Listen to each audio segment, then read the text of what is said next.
Investigating cases gone cold. It's been almost 10 years since a Green Country family found their grandparents murdered on Christmas Day. 2 Works for You reporter Ashley Holt sat down with the grandchildren who are now adults. They've never spoken about the crime until tonight in this story you'll only see on 2. Every leaves start to fall in Locust Grove, the sun shines through the trees right above Jack and Elaine Denny's old home. And I remember that the day was like a really pretty day.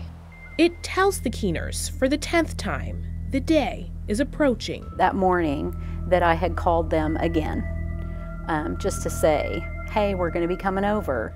Sarah Keener and her husband Ladney packed up their 14, 11, and 9-year-olds to go to Minkma and Grandpa's house for Christmas. It didn't seem odd on Christmas Eve that I didn't hear from them. But Christmas morning, when they didn't answer again, things started feeling odd.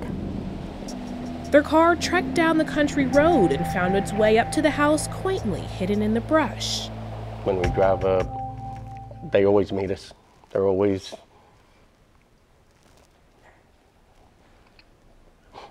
Something wasn't right. I think I was the first one to the door, and it was unlocked. And I remember saying, Ladney, it's unlocked. I remember walking in to the house, and it felt off. It felt weird.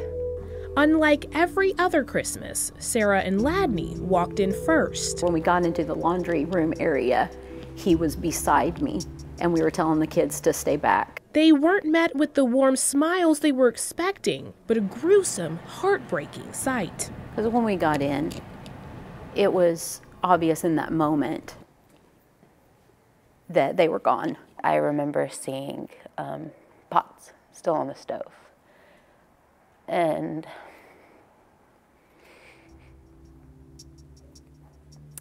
the look on Mom and Dad's face. Moments later, Minkma's classic Christmas decorations were guarded by police tape. I stayed in the van with the kids, and I remember turning around and telling them, Minkma and Grandpa are dead. I'm sorry, they're gone. We're gonna be okay. We all just kind of sat, we cried, we sat in silence and just waited. Undersheriff Jason Chenault responded to the call. They had food in the kitchen that had been prepared. It looked like they had settled down to eat their dinner and were interrupted. His report showing what is still true about the case today, both the suspect and circumstances unknown. There's information that would lead me to believe that more than one person was involved. But they don't know when those people arrived. Reports indicate it could have happened Christmas Day or either of the 2 days before. It's just ridiculous. Neighbors were shocked. I mean, they're like family to everybody, you know. Chances are, if you knew Elaine, you had an Elaine quilt and knew the taste of good food. Really cool. I remember sitting out in the yard snapping green beans. Jack could name every type of tree in his yard, an expert outdoorsman. We have the shirt that my grandpa's wearing.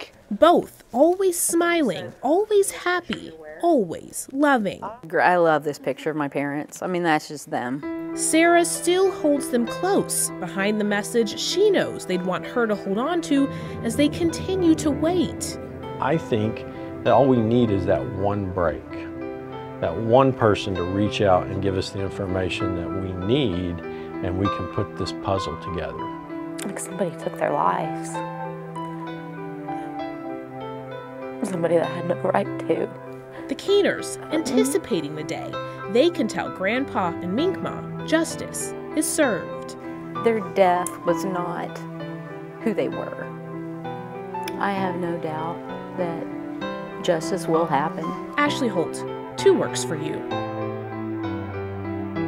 If you have any information that can help solve this mystery, call or email the Oklahoma State Bureau of Investigation. That information is on your screen right now. OSBI agents have renewed the reward as an offering information in the case.